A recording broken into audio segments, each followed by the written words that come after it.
Good evening, listeners, and welcome to tonight's special edition, of the Slanted Hallway. In an effort to bring the show more in line with the views of the HUAC board, we will be presenting a three-night Americana extravaganza. Yes, over the next few days, everything you hear from the Slanted Hallway will be pure, red-blooded, and completely above the possibility of investigation. I would also like to say that we've moved studios, but will not be updating our address information. Further, I've never heard the name Trumbo, and my best friend is Burl Ives. In tonight's tale of freely thought government-mandated public relations, we rejoin a classic American hero, Clark Chesterfield, as he boldly fights for truth, justice, and even the American way. Also, ignore any noises you hear in the background because it's definitely not anyone burning or shredding anything. The Slanted Hallway presents, with pride, Ruskies on the Run.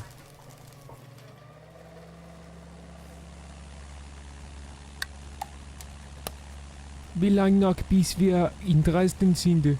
Nach ein paar Stunden vielleicht. Sehr gut. Wusstest du, ich habe den Krieg immer gehasst? Dann sind wir uns einig. Krieg ist der Hölle. Alle Männer wollen Frieden. Jawohl, deshalb bin ich dem Roten Kreuz begegnet. Nachdem wir das Weißen ins Krankenhaus gebracht haben, sollten wir unsere Kinder anrufen, ein Segen, dass wir sie lieben. Selig, mich motiviert persönlich meine Liebe zur Familie. Yeah, well, personally, I'm motivated by this fist. Ach du lieber Clark Chesterfield. Please, sir, we bring peace. That's what the Spanish said. But believe me, when we're done with you, they'll be calling Germany Guam number 2. Or the Philippines. I don't know. I'm not in the naming business. We surrender. Please, your American hands are too strong for our weak European chins. Oh no, that won't work this time. Set a new course for the ground, and on the double. By the way, I've got the only parachute. Of course, sir. All right. Well, I'm out of here. And remember, next time you try to pick on Poland, remember, they're on our side for some reason.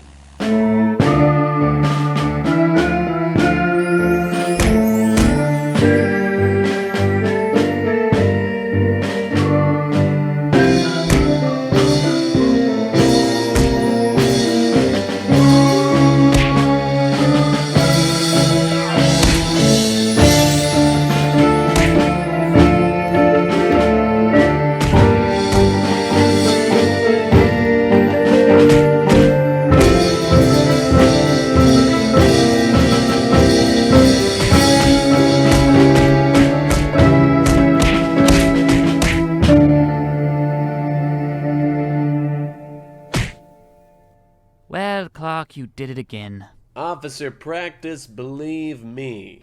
Once you've prolonged one war to ensure an ally can blow up a city, you've prolonged them all. Please, Clark, call me Standard. No. Well, okay then. Anyway, I'm sure you're wondering why I've asked you here today. I never wonder. That's for bright-eyed children and hungry artists. I am hungry, though.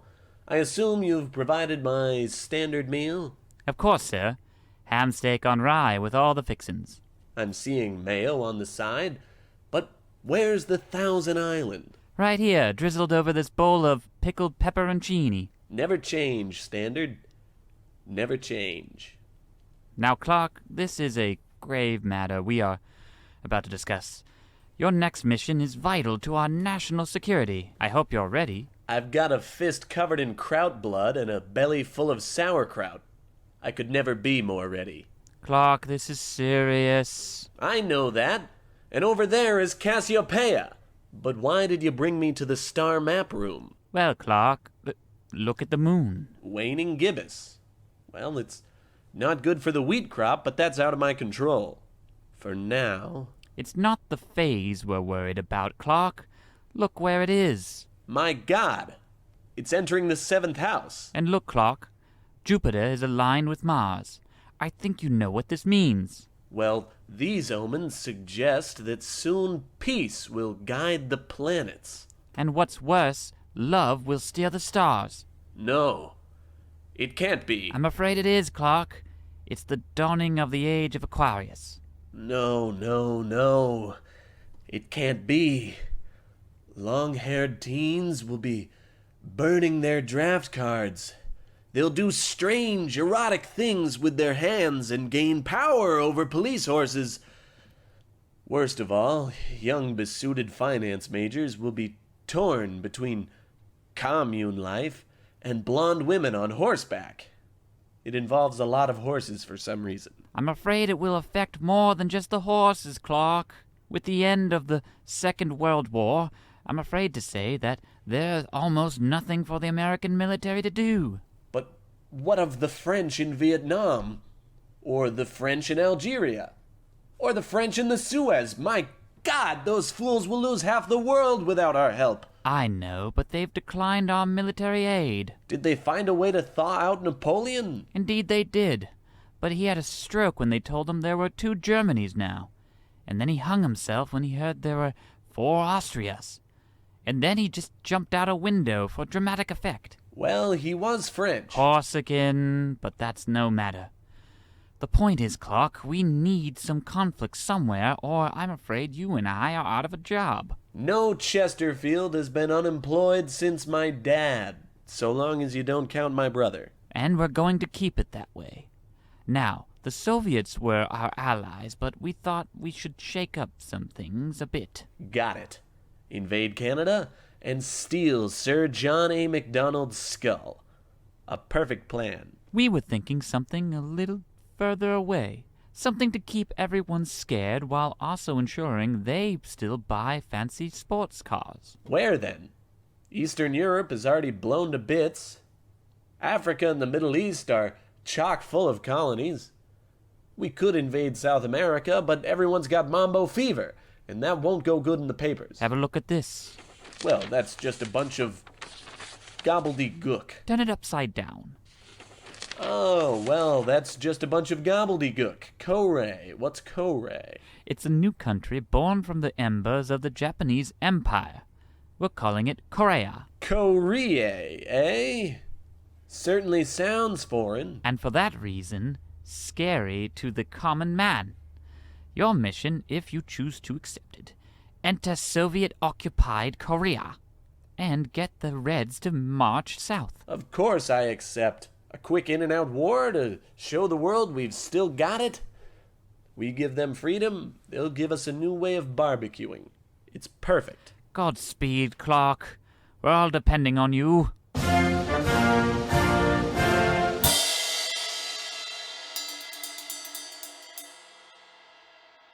There you see, or rather you hear. Yes, the only thing you can hear is the patriotic boom, boom, boom of industry.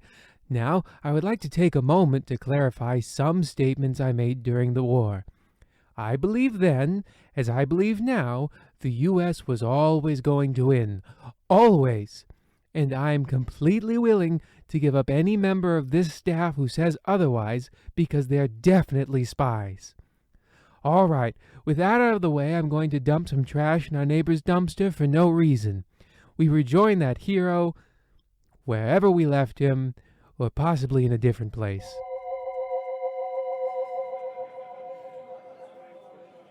There is many fish in the sea. But only so many nets. Duh. All right, here's the cash. We're all set to begin Operation Grab Bag. What is grab bag? Operation Grab Bag, the big secret operation. Wait a Minsk. You are American imperialist dog scum! Yeah, whatever. Just give me that money back. Oh, come on. Now think, Chesterfield, think. Neutralize without drawing attention. Don't worry, everyone. I'm KGB. Perfect. Are you Clark Chesterfield? Who wants to know? There are many fish in the sea. Oh no, I'm not falling for that again. Pick a new code phrase. How many feathers in a pound? One that I know the answer to. Come on. Ask me who won the 1908 World Series. Fine. Who won the 1908 World Series? I don't know, but it wasn't the Yankees. You must be Skiensky. Indeed, sir, I am. But how did you know that I was American hero extraordinaire Clark Everett Chesterfield? I deduced you were American by your tall stature, muscular frame, and your speaking of the English. I knew you were Clark Chesterfield because you just loudly declared it. Huh. You would have never known if it weren't for the CIA telling you beforehand. I assume they include my glamour shots in the dossier? They did. It was my greatest shame that I had to burn them for the sake of the mission. Right. The mission. About that. Yes, sir. What is it exactly? Do you really not know? I'm a big picture kind of guy, you know? Instigate a conflict, details to follow, if you catch my drift. That certainly feels like a problem. Perhaps, Mr. Chestershire. Well, it doesn't matter. You've been briefed, so we're good. Yes, it's just that I don't feel very comfortable leading a mission on the scale of all of this importance. Lead? You? No. Unthinkable. I would never, could never allow such a thing. No, you won't be leading anything. Oh, but you do not know the plan. I said I knew the broad stripes, red stripes, and even the white ones. And the big old square of blue bespangled by 48 beautiful stars. Do you understand? The plan is flag? Yes, the plan is a flag. Was that not obvious? Didn't you read the dossier? The dossier?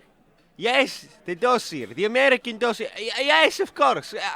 However, of course, my feeble Soviet brain, It couldn't make heads or tails of the thing. Probably because you've never seen a quarter, or even a penny for that matter. Of course, sir. Of course you are, again, as correct as you are handsome. Now, explain the flag, please. Flag. It's an acronym. I won't get into it now. It should be obvious what it stands for. But putting that aside, the plan is a false flag operation. Yes, of course, it's a false flag operation.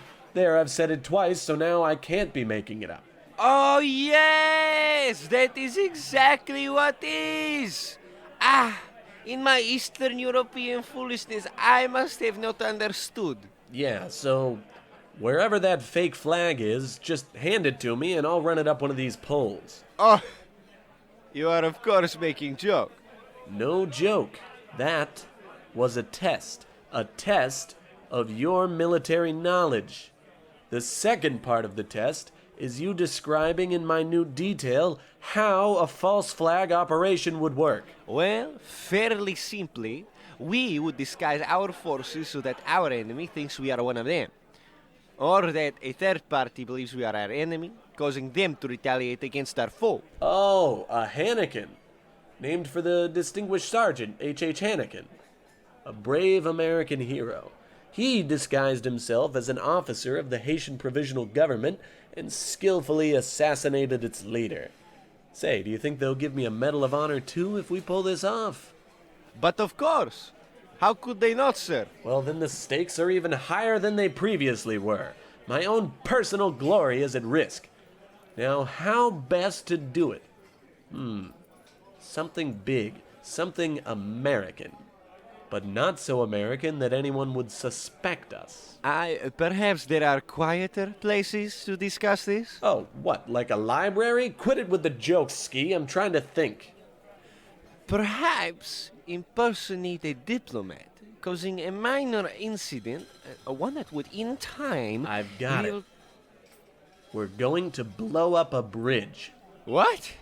You cannot be serious, Mr. Field. Serious as serious can be. It's the perfect plan. It never fails. I do not know. You've done this before. No, but I read some French book about it on the flight over. We plant heavy explosives on some bridge and blow it up. The South invades the North, and we're all home by Christmas. It is a bold, perhaps too bold, plan. No such thing as too bold. My first date with my wife was our wedding day. Men of action take action, and Clark Chesterfield is a man of action. The only question that remains, Ski, is, are you?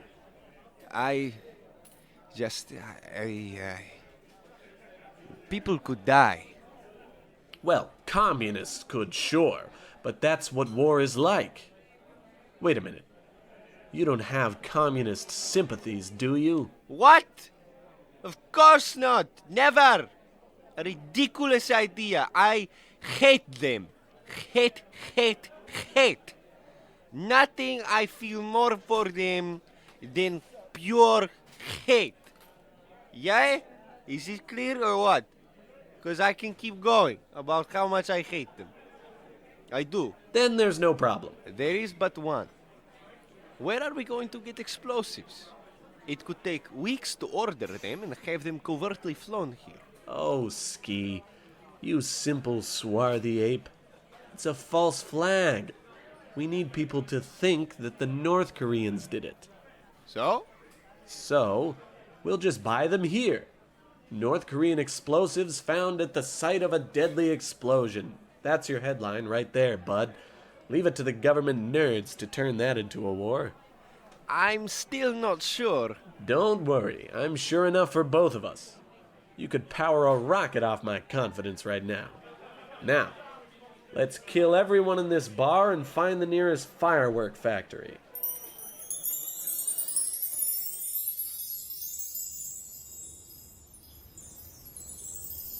And 50. There. One bomb for every star on the Korean flag. There are no stars on the Korean flag.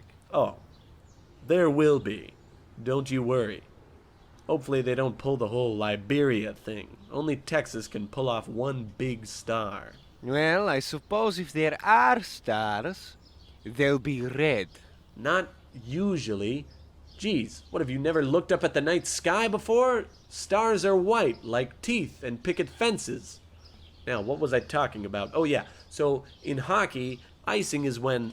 What are you gonna do? Shoot me? Hey buddy, a little thing called aiming. Why don't you try it? Of all the betrayals I've seen, this is by far the worst. Just awful. I'm sorry. No, don't cry. Please. And don't be sorry either. You really should just be better. Then you won't make mistakes like this. You don't understand. I cannot shoot you. That's very clear. But we'll work on it. Here, I'll stand with my arms and legs spread out to make it easier. It's not my lack of aiming. It's my lack of will. Clark. Mr. Chesterfield. When I signed on to be KGB agent, I thought I was going to help the glorious communist cause, not hurt people. Same thing, basically. I see that now. I was ordered to extract as much information from you as I could, and then kill you. Wait, you were gonna kill me? Oh my God, you're a traitor!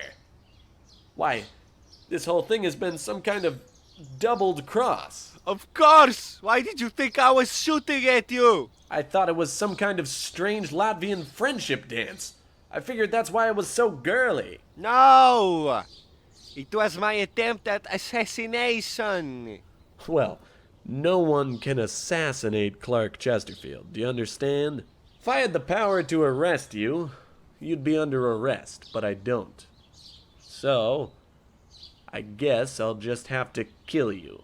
No, sir, please. I have seen the error of my ways. I want to help you. Please, bring me back to America so I can live free under the red, the white, and the blue. No dice. How do I know you're not trying to triple cross me, or even quadruple? Do you realize how many crosses I have to think about now? I hate thinking. I do not know how to compel you to trust me, but I need you to find it in your heart. It all makes sense now. How could any red-blooded, freedom-loving person burn my glamour shots? Your total cluelessness about the plan, the way you tried to haggle the price of the fireworks up. You've been against me from the very start. God knows if you're even the real Skienski. I am. That much is true. I was sent to infiltrate American operations on the peninsula and cause the fall of the South. And now all your double-headed chickens have come home to roost. That's where you're wrong, Chesterman. You will take me back to America unharmed. Or what? Are you gonna cry again? Let me guess. You're gonna stick me in a work camp and reprogram my brain. Well, I've got news for you, buddy. That only works once. The Politburo came up with something a little different this time, comrade.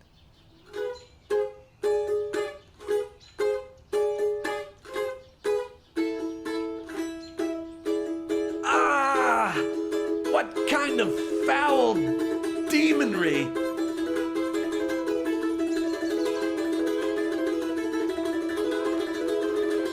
Ej! Zajebiste, ale kurwa mać, masz świetną tą. What's happening? The signal has been given. Your transport yacht has been destroyed, Clark. In a few minutes, untold hundreds of armed Soviets will be here to bring you back to the motherland. You'll spend the rest of your life making consumer goods and living in a Khrushchevyaka. I already told you, the reprogramming will have no effect. You fool! We do not need you to carry on our mission. As far as the Western world is concerned, I will be Clark Chestermister. Hundreds of men, you say? Far too many for even you to fight off, Clark. Or perhaps I should say, Comrade Chesterpaster. Well, then, in that case, I suppose I should just give up. I've lost. I knew you would see the light, comrade. You could have avoided all of this. You could have just taken pity on a brutal member of the Soviet Global Intelligence Force, and we could have been living in a duplex in Gary, Indiana. But I always knew you wouldn't see it that way. And I can't accept you now?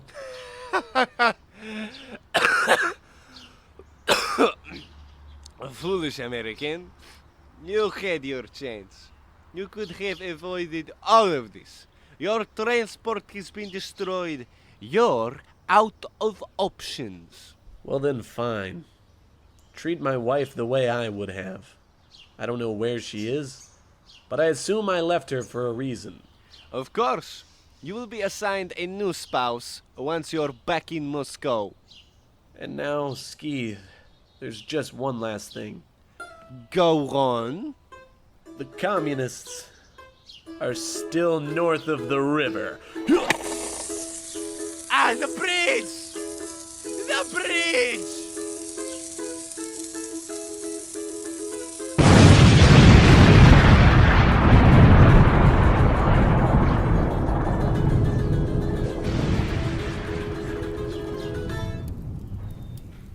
Now you're alone with me. And believe me, I don't like your odds. Please, I take it all back. We can get another yacht. They'll kill me. They won't have the chance. And this is for the suggestion you ever could have been mistaken for Clark Chesterfield.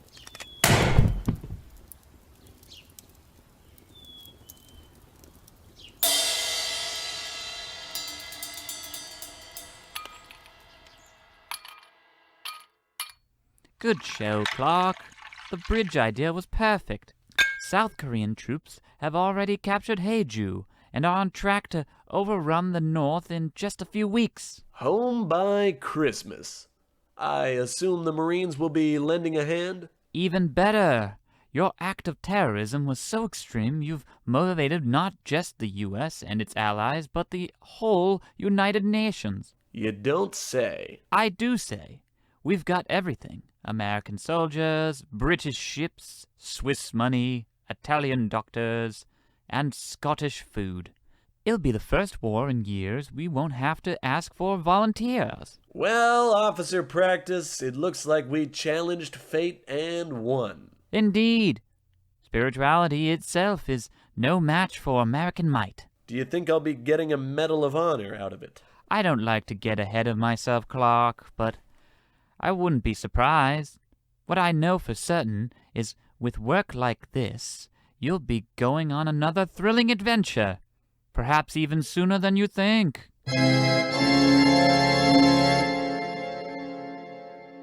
Well, there you have it, listeners. Another fantastic story of the bravery and achievement and general goodliness of the American military-industrial complex. A triumph. Like nothing the world has ever seen before, but something it will be able to hear each and every week right here on the Slanted Hallway. Our next story is another brilliant tale of Clark Chesterfield, but that's not all we have to offer. Next week, when we return to our regularly scheduled programming, we will hear the story of a brave little boy who could never tell a lie, just like a certain narrator. And that brave little boy is all too willing to turn over anyone, even his own parents, to the authorities for the suspected thought crimes. And do you know who that little boy grows up to be? That's right, George Washington. Good night and pleasant nightmares.